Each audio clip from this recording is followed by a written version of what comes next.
Hello. Today I'm going to read an article I wrote for my colleagues at work. It is a summary of my 2 years' experience leading a software development team in a fairly big financial markets company. Chapter 1: Introduction. Workplace leadership is no exact science. There is no objective ideal, no perfect approach, no silver bullets. Various approaches can yield equally good or equally bad results. There are some generic patterns, but every team, every member is unique. What works for one team or person might fail for others. For this reason, and due to my fairly limited experience, I cannot guarantee factual correctness and/or objectivity of this text. It is, in fact, entirely subjective. Take it just as food for thought and think about the topic for yourself. You should not expect to become a good leader by doing what someone else told you to do, but without actually understanding the principles involved. I believe that anyone capable of doing a good job in a particular field can also become a decent team leader. However, the effort involved in that can differ dramatically from one person to another. Some people might be so-called natural-born leaders, and they will find leading others quite easy. On the other hand, people who are shy, introverted, submissive, and/or who lack confidence are more likely to struggle. But even the most talented individuals still have a lot to learn, and their own arrogance can easily prevent them from making any progress. Chapter 2: The purpose of a team leader. The apparent role of a team leader is making sure his or her team works efficiently towards achieving project goals on a daily basis. He or she acts as a link, a mediator between the expectations of the project management and the expectations of the team members. For this reason, it is very important that he or she has good understanding of requirements and objectives of his or her project and of the company as a whole. Being oblivious or indifferent is a bad attitude for any employee, but it is especially harmful in a leadership position. A team's leader does not necessarily need to be the most technically and/or functionally knowledgeable person in the team. For that, he or she can rely on others through delegation and consulting. But, unlike other team members, he or she needs to be approachable and reasonable, with the ability to negotiate and to accept compromises. The characteristic stubbornness is usually tolerable in regular team members, but a stubborn team leader can easily jeopardize the whole project when cooperation with other teams comes into play, or when it comes to communication within the team itself. No single person is perfect. For this reason, it is important that the team leader promotes discussion and contribution of ideas throughout the whole team. Decision-making should be based on objective evaluation of upsides and downsides of a particular solution. There should be a consensus and understanding among the team members why a particular approach was chosen. Accepting and implementing good ideas contributed by members of the team is a valuable motivational instrument. Generally, any criticism within the team should be limited to the constructive, impersonal variety. Criticize ideas, not people, and provide a worthy counter-proposal when doing so. Setting priorities is another important task of a team leader.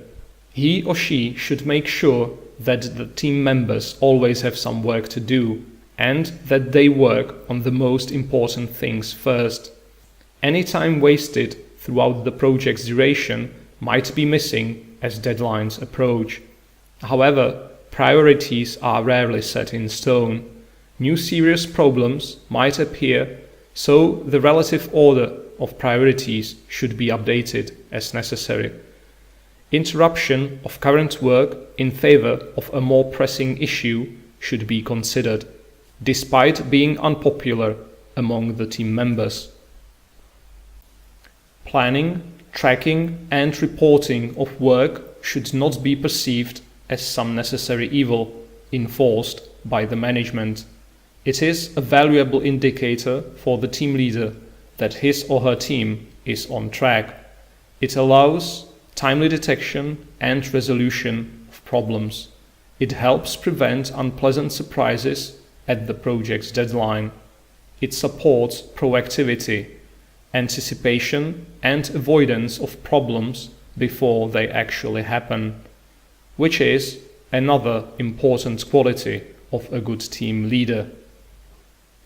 During planning or implementation, the team can sometimes become too focused on technical details and optimizations, drifting away from the high-level objective of the project. The team can't see the forest for the trees. It is important that at least the team leader maintains a high-level view of the team's work, and that he or she prevents the team from working on tasks which have little or no relevance with respect to achieving the project goals. When organizing meetings, having a prepared agenda and conducting the meeting according to it is very important. The more people are present in a meeting, the more potentially wasted time there is at stake. For requirement planning meetings, in particular, there should be a rough plan prepared by someone, serving as a base for further discussion, regardless of whether the team decides to stick with it and refine it, or an entirely different plan is created in the end. The team leader should not only try to meet project deadlines, but he or she should promote high quality of the team's output as well. This can be achieved through rigorous peer reviews and ongoing development of automated unit tests and/or integration tests with sufficient coverage. Team members should thoroughly test their code before delivery. Without supervision, these things often get neglected or postponed indefinitely, and the quality of the team's work suffers. Newcomers need to become a part of the team as soon as possible, and they should get as much information and assistance as necessary. It is an obligatory investment which is supposed to pay off very soon. The team's leader should participate in this process, and he or she should make sure the new member is not looked down upon or ignored entirely. The leader might want to keep track of areas the new employee worked on and recommend tasks offering an opportunity to learn more features of the system or the project. In cases where probation applies, the team leader should monitor the progress and effort shown by the new employee, so a proper decision can be made before the probationary period ends. Due to the sheer complexity of the systems developed at our company, specialization of team members is practically inevitable.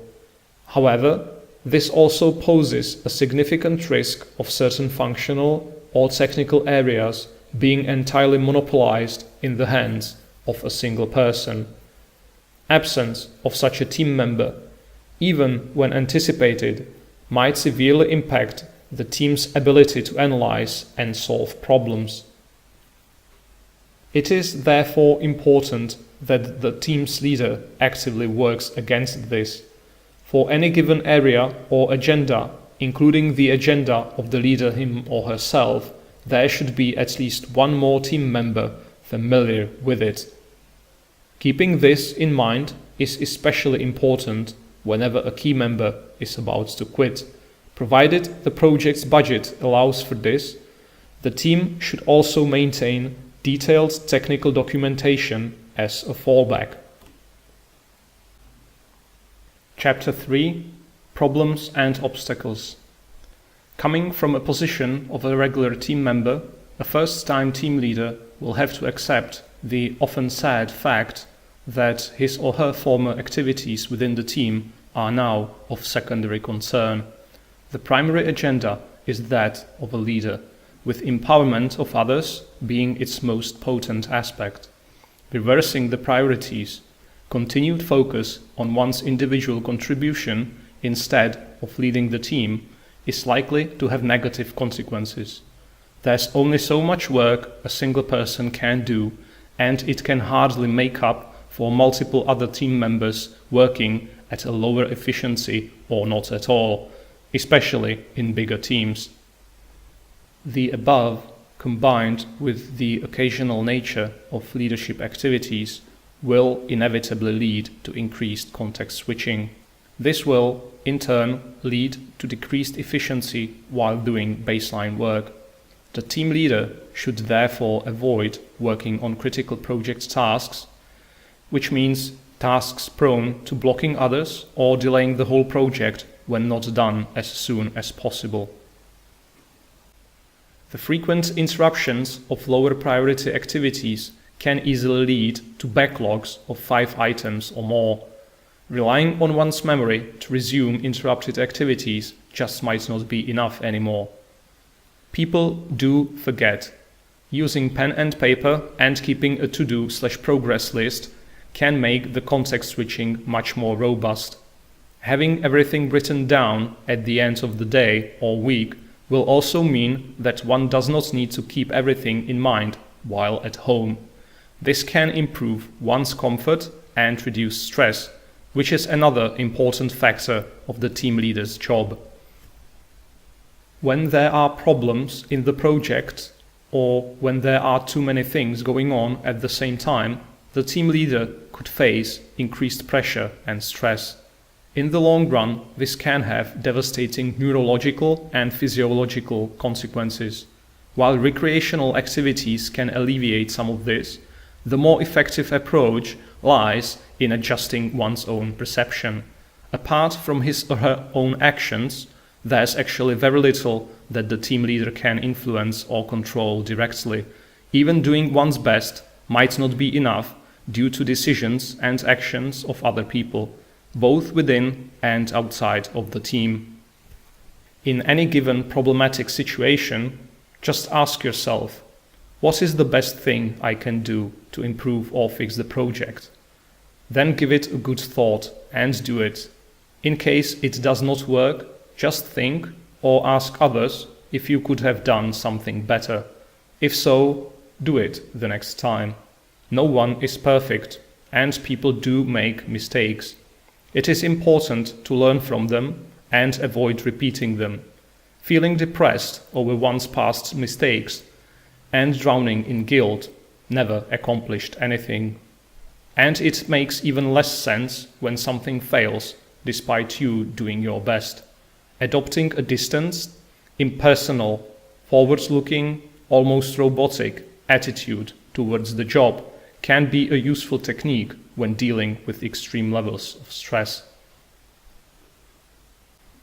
Emotional investment in one's job and one's colleagues is a double-edged sword. Taking one's job personally might make positive things subjectively more enjoyable, but it might also make negative events more disappointing. There's also a risk of running into situations where one would need to favor either the professional or the personal side and sacrifice the other. Building and displaying negative attitudes to one's co-workers is even worse, as there is no useful upside. Conflating one's private life and one's professional life might add complexity to problems encountered in either of those areas. It is natural for people to try and apply behavior which works in one area to all other areas as well. However, care must be taken with such an approach, since motives of people in their private lives usually differ from their job-related motives. Drawing a line between the two, building and maintaining two sets of attitudes for each, can simplify and improve decision-making in both of them, preventing unnecessary spillover. Unlike choosing one's friends in private life, cherry-picking one's colleagues is practically impossible for any employee. Therefore, openly liking some and disliking others, making friends and enemies, makes no sense from the professional point of view. When it comes down to accomplishing project goals, everyone needs to be an ally and work together, putting their differences aside. From the practical perspective, acting neutral is fair enough, but acting nicely is even better, especially for a leadership position. The motivational benefits of people working in a pleasant environment are simply too good to ignore. Similar to the above, the team leader should not be picking between the management side and the team side. He or she needs to be on both sides. When expectations of the management and the team diverge significantly, the team leader should not try to absorb the differences and shield the two sides from each other at any cost, pretending that both will be satisfied. He or she should facilitate realignment of expectations through dialogue and compromise. Long-term dissatisfaction with the composition of the team should be discussed with the management. For example, in case there's someone unwilling to work or cooperate adequately and all reasoning attempts fail. Improper behavior of a single team member can easily annoy and demotivate the whole team when ignored. The team leader might be tempted to keep some important information and/or agenda exclusive to himself or herself in order to boost the perceived level of his or her own importance. However, in case the team leader needs to resort to such uncharitable means, he or she might not be that important to begin with. Keeping the important agendas transparent to the rest of the team, and even training his or her substitutes through occasional delegation, will help the team remain fully operational during leader's absence. Identifying and developing his or her potential successor within the team, making himself or herself increasingly redundant, will also allow the leader to pursue career advancement opportunities without endangering his or her current team or project. However, the team leader should avoid forced delegation of uninspiring work onto unwilling team members, just because he or she does not like doing it him or herself. This sets a very bad work ethic example for the whole team, and it also undermines the team's respect towards its leader, one of the most valuable and hardest to get assets a team leader can have. Doing the exact opposite, picking up work no one else likes doing, might be a good way to earn more respect, if necessary.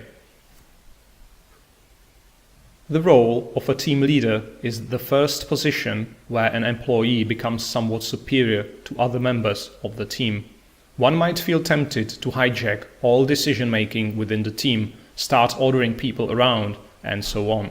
While the team leader is in a certain position of authority, any use or abuse of said authority always involves some hidden cost, usually in the form of lost respect. Therefore, decision-making within the team should be based around free competition of ideas and their objective, critical evaluation. Bypassing or overriding this process through power and authority should be considered a last resort solution for cases where the team fails to reach acceptable consensus.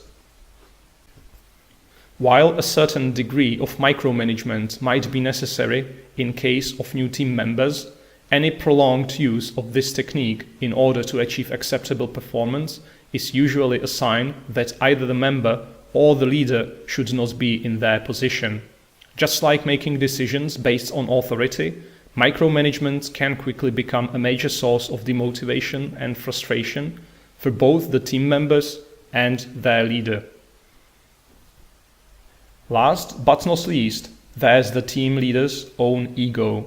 It might even be the biggest and the hardest to overcome obstacle any leader has to face. Humans, just like some animals, naturally crave social status and recognition. The temptation to use or abuse the leadership position in order to satisfy this craving can be strong. However, the leader role does not exist, and people don't get promoted to it in order to feed one's ego or to compensate for one's insecurities. Care should be taken about starting or engaging in heated arguments where winning or losing has minimum or no factual impact on the team's work. In general, such discussions within the team should be moderated or prevented. The leader can, for example, downplay the argument with humor, sway it towards a more meaningful subject, or dismiss it altogether. They can lead to sad victories with little to no objective gain, yet adding to long-term worsening of relationships and motivation within the team or workplace. Being a leader does not mean one is always right and that he or she makes no mistakes. Objectivity, rationality, and critical thinking are important, especially with respect to leaders' own ideas and actions.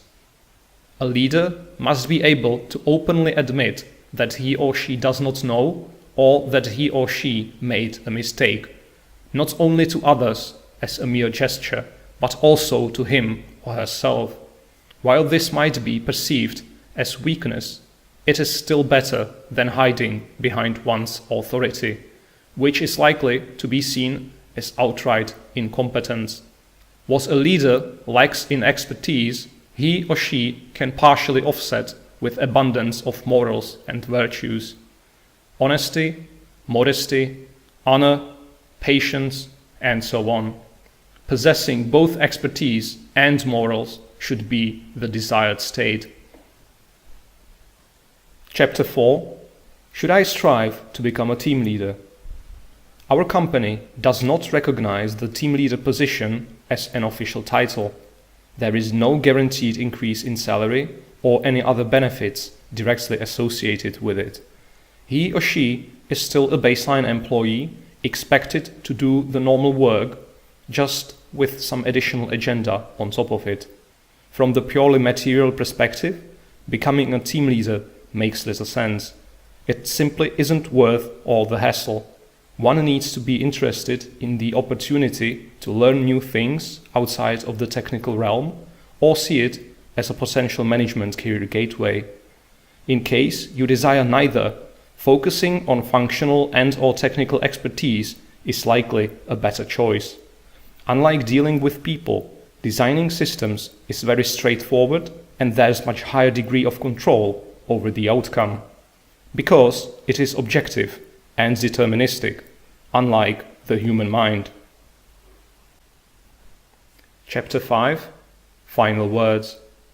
Many of the recommendations given herein can be trained with enough practice. However they might help, they cannot guarantee anything. Being goal-oriented, systematic, and consistent is necessary in order to achieve success in the long run. In any activity, not just leading a team of people. These qualities will be impacted by one's nature and character. General emotional instability and/or pessimism of the team leader are going to be harmful in some way. In cases where team members start abandoning hope, the team leader must hold and rally the team to look for viable alternatives and compromises. Set an example for others to follow. This might require a major adjustment of one's state of mind and/or development of one's personal philosophy, both of which lie far beyond the scope of this simple piece of text.